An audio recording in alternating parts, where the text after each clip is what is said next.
And we do welcome you to the Life Connected Podcast. Today, if you were listening, you were in for a treat. Two of Celina's finest. Whether you live here, you've lived here for a lifetime, you've moved here recently, maybe you're just passing by, you're stopping by to see what's going on in the city, or you're new to Celina, I encourage you to lock in to the people you're about to meet, because these are two of our finest and some of our longest folks whose family has lived here probably longer than any of the families in the city, if not as long. And so today we are thrilled to welcome Rex and Sherese Glendenning to this edition of the Life Connected Podcast. Rex and Sherese, thank you for being with us. We are thrilled that you agreed to come on. Well, thank you for the opportunity. It's awesome to have you. You know, the Glendenning name has been a part of Celina's tapestry, since the late 1800s. And all through those years and generations, your family has been a part in some form or fashion of this city. And yet now you find yourselves sort of the patriarch and matriarch of that good name. What's it like now to sit there in the press box of the Glendenning name and to carry now that mantle here in Celina? Well, it's an honor. We've always loved Celina, and my great-grandfather got here from Scotland and arrived in 1887, and my grandfather was one of 13 children that came over from Scotland to America, and we were fortunate enough to settle in Celina, and what a wonderful place and a wonderful city and a wonderful region to be in. And, we could have, be southwest of Waco or some other location, but to be here is kind of a gift from God. It really is. And it's so interesting to see, because you're now in this unique place. Not only are you two carrying the mantle of your family name that's so cherished and loved here, but first of all, you outwork so many people that are well younger than you. And yet you are at a season, we talked before we started, where you're moving from building success now to really creating your legacy here in Celina, you two as a family. What does that look like, and what does that mean to you now to really be not just building something that lasts for your family, but building something that lasts for this community? Well, again, it's humbling and it's a great honor to have the opportunity to do such. I mean, Sherese and I have been by my side working to build our real estate company and brand for, full-time since 87, and she's put a ton of her heart and soul into it as well. But after being able to develop and build other projects like the Star in Frisco and the Gates of Prosper in Granite Park and other projects around here that personify quality and success, to maybe bring it to your own hometown is quite gratifying, and we hope to deliver and hopefully kind of overachieve in bringing something special to this community. Well, it's obvious you're going to leave this place a lot better than you found it. Everywhere we go, your fingerprints, and really more than that, your heart is left everywhere. And it's so touching and so powerful to see. So many of your contemporaries, Rex and Sherese, they moved all over the country, and we respect what they did. They bounced around. They moved their families. They took their kids, Sherese, out of schools and moved all over the place. You all always chose to stay here. We were going to build from here. It's what your family decided. How did y'all do that? It was easy. I mean, this is our home. Why would we want to leave Celina? Yeah. A great place to raise the children, and now the grandchildren. Some of them, not all of them. We're still working on that. Yeah, I think so. I think that what a great place, great community, great people. I mean, I believe Celina's different in a manner that's special, and the people make the difference. I think it makes it a special, genuinely special place. Yeah, your love for this community is not only infectious, it's contagious, both of you, and I've always respected that about you. I've seen you in so many settings, not just in Celina, all around the Metroplex and elsewhere, and I always hear you talk about Celina. You, Rex, were born and raised here. Sherese, you got here as fast as you could. I want to know if this would be a good place to interject, Rex. What is your earliest memory, your favorite childhood, your little Rex running around Celina? What's your favorite childhood memory here in the city of the Bobcats? Well, that'd be hard to discern which one might be the most special. I do kind of remember not kind of remember riding a bicycle with a friend of mine that still offices here.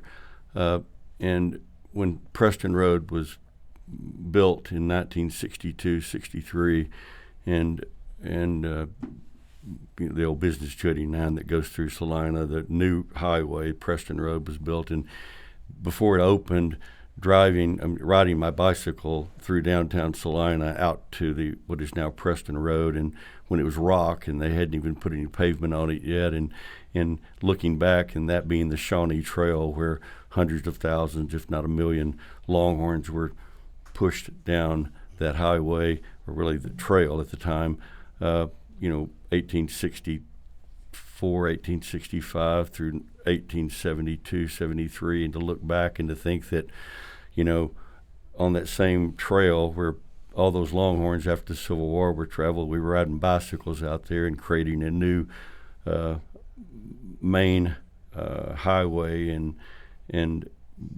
that kind of sticks out in my mind right at the forefront. How fun to hear Preston Road referred to as the new big highway, and now here we are today. Rex, you were born a Celina Bobcat. You grew up in a community that rallied around a school with a love for its athletic teams.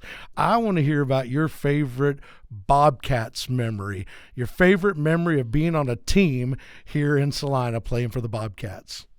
Well, that would have to be 1974, when a bunch of kind of ragtag seniors, which were overachievers, including myself. We really weren't supposed to be much. I think there were 13 boys in that class, in the entire class of 27 or 28 people, and 12 played football. And we played that year, and Coach G.A. Moore, of course, Hall of Fame coach, was our coach, and he got more out of us than anybody else could. But that year we strived to win the state championship. We lost one game, 7-6 against Allen, Texas. We went for two, and instead of the tying extra point, and thought we got it. But anyway, we lost that game, and then we all kind of rallied around. We had that from that point forward, and went on to claim our first state championship that year, and really played together as a team, and it was something that you never forget.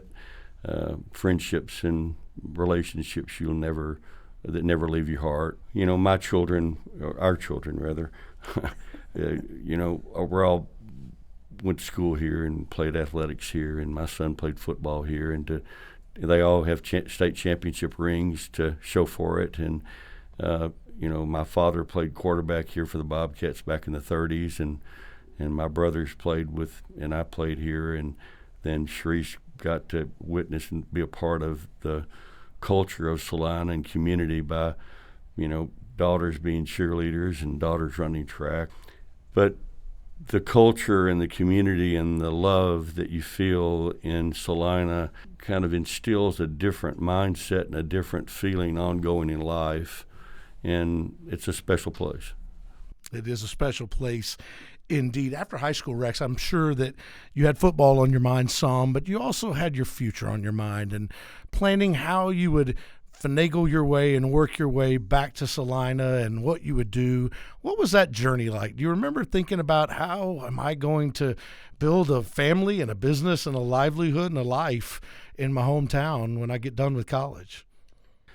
Well, when you get out of college, I think maybe you feel a little bit invincible, and I think maybe I was feeling that same feeling, that maybe you're smarter than you really were.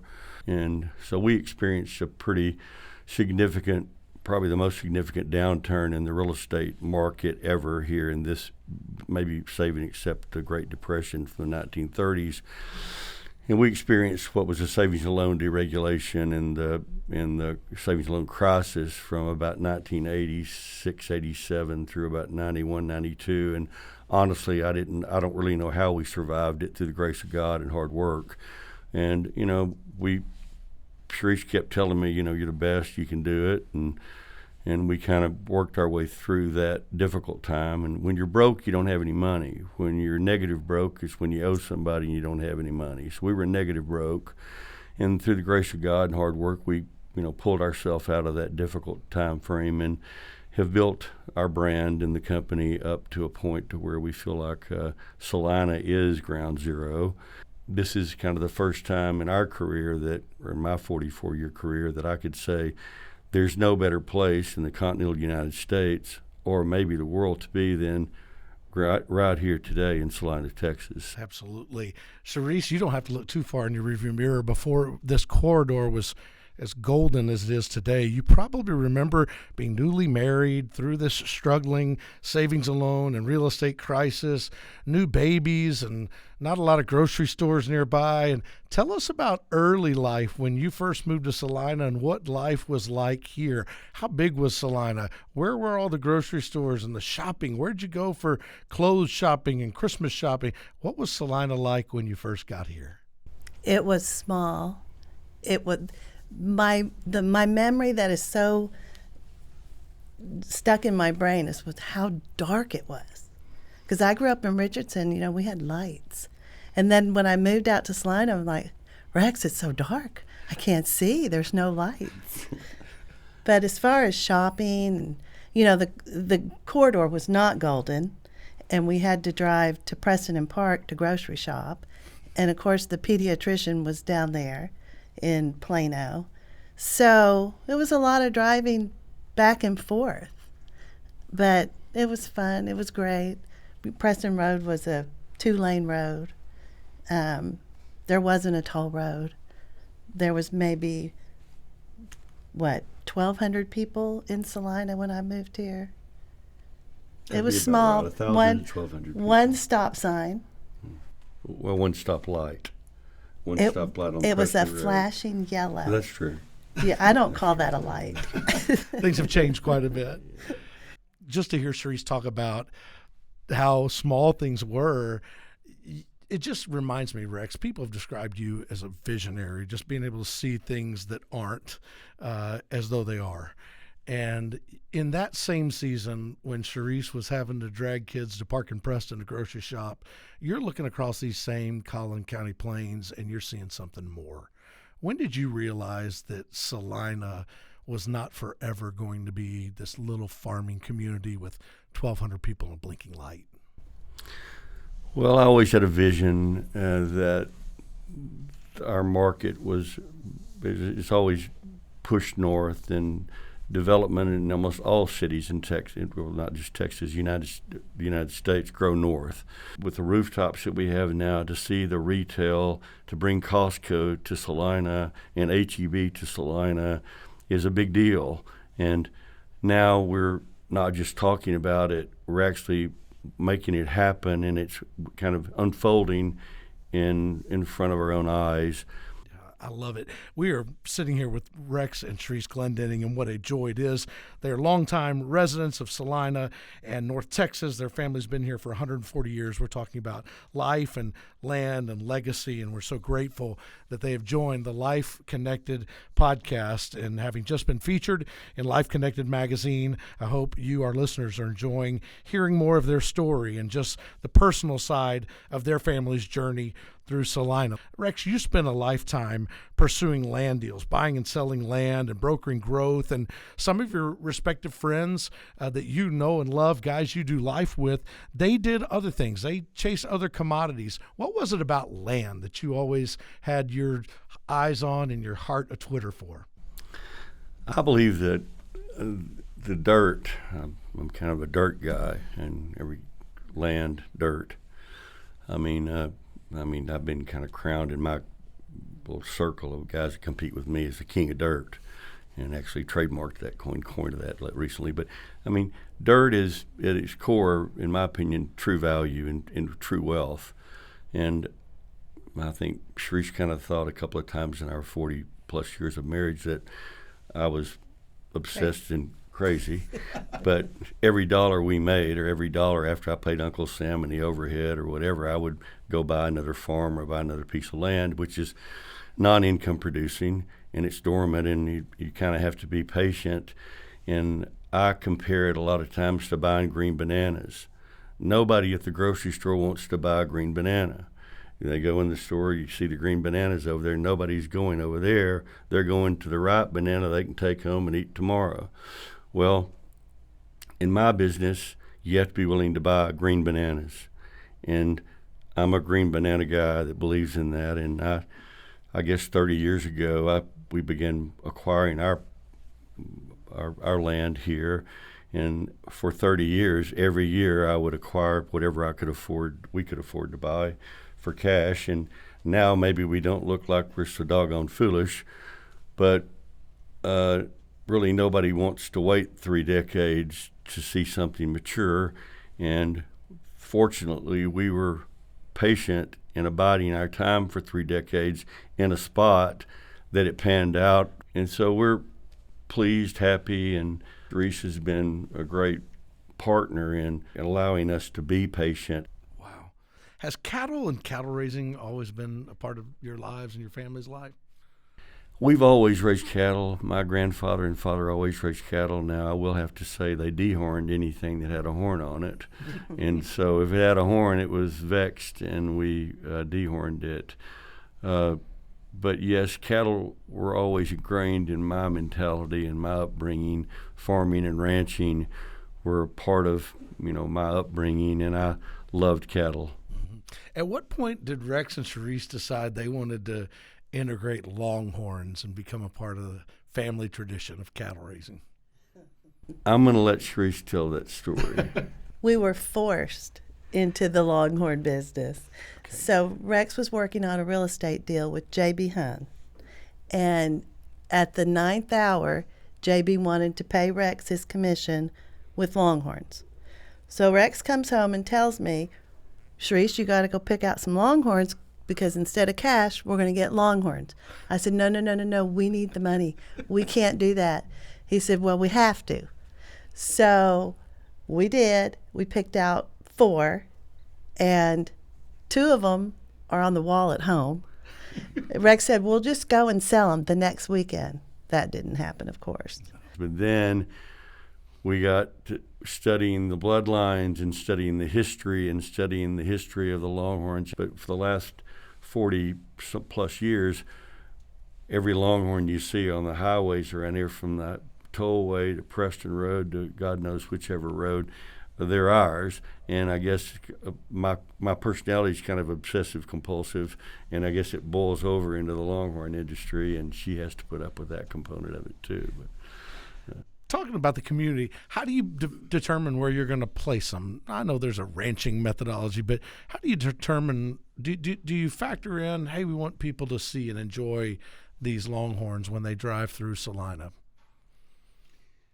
Well, yeah, we're just now finishing a lot of our fencing from these developments that we've got in play, but we like to frame the property with the Longhorns and some of our top Longhorns on the toll road or on Preston Road, where when people drive by, many people stop and take pictures and kind of gawk at the Longhorns because of the history and the heritage that they bring into this area.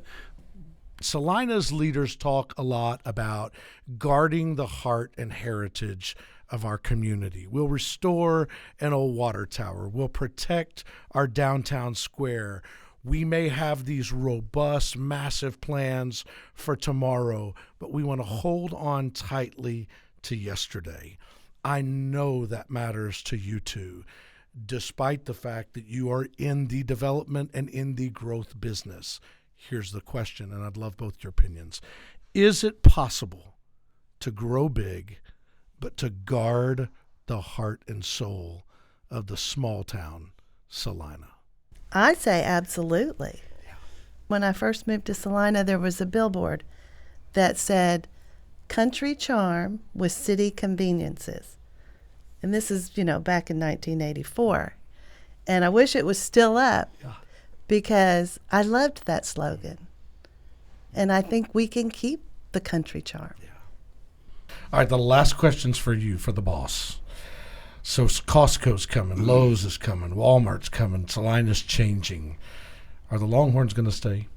Well, as long as we have land here, we will have Longhorns here. You've been listening to the Life Connected podcast, and we want to thank Rex and Sherese Glendenning. Your life of love and service to this community just given your heart, the heart of your kids, and now your grandkids to Celina. I don't think there's two people that I know that love this place more than you do, and we thank you for joining Life Connected today.